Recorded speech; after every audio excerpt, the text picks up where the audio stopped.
Just days after GloRilla found herself slapped with serious marijuana charges, JT dropped a clip so sharp and targeted that fans immediately clocked it as pure shade. One single video was all it took to flip their long-simmering silent beef into an all-out, public war. And trust, we've got the full breakdown. The hip-hop streets don't forget when keeping it real goes left, and this time the timing couldn't have been more ruthless.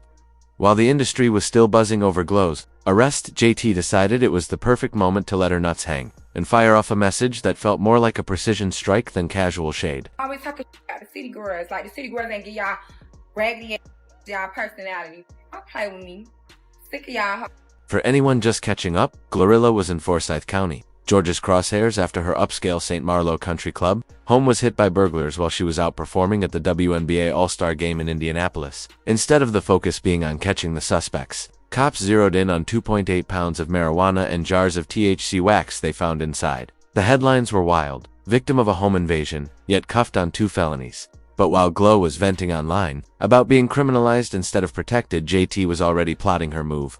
No warm-up shots, no build-up. She hopped on live stream looking twisted, dropping what fans instantly recognized as a calculated dose of indirect smoke aimed dead at Glo's head. GloRilla was arrested in Georgia on felony drug charges and was booked Tuesday in Forsyth County, Georgia. She posted a $22,000 bond. What they didn't know was that she had family staying with her, and her family...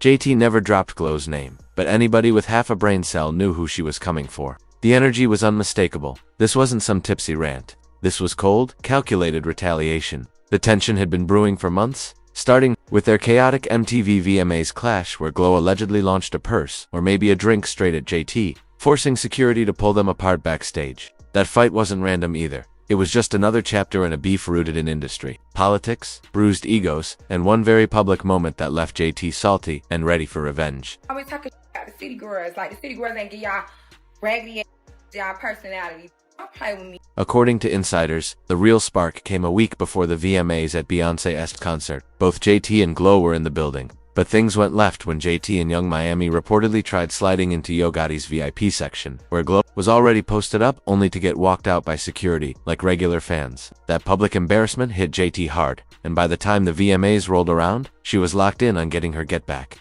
Glo wasn't having it. Witnesses say she responded with hands in handbags, turning the backstage into a war zone. From that moment on, their so-called professional rivalry crossed into personal vendetta territory. He snubbed her off, like in a very nasty, catty way. GloRilla went in to try to speak, and JT kind of gave like, GloRilla wasn't feeling that. And GloRilla threw a drink at JT. And then the girls had kind of... What most people don't know is that this drama didn't actually start at Beyoncé's show or the VMAs. It traces back to September 2022, when Glo's Cardi B collab Tomorrow 2 blew up into a massive hit. Rumors swirled that verse held subliminals aimed at JT and the City Girls. Add to that JT's open loyalty to Nicki Minaj, Cardi's biggest rival, and you had gasoline on a lit match. Industry tea-spillers began spotting subliminal shots in posts, interviews, even lyrics.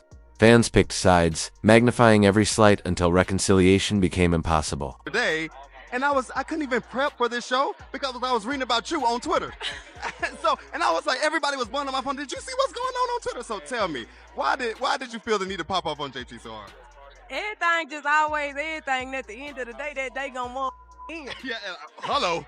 By late 2024, both camps tried selling a public truce, claiming they were cool and blaming fans for fueling the beef. But behind the scenes, the piece was paper thin. In April 2024, Glo dropped her mixtape Anyways. Life's Great, with a track hinting at her and JT's tension. JT took it as manipulation and went on a ruthless posting spree calling Glo messy and phony. Glo clapped back hard, confirming she hit JT with a purse at the VMAs and clowning JT's looks. The fanbase's Big Glo's versus Juvies went to war online. Publicly, they patched things up. Privately, the hate was just waiting for the right moment to explode. Everything is everything. Listen, and I gotta talk to you about Megan Thee Stallion and the new track. So tell me all about working with her on such a great song.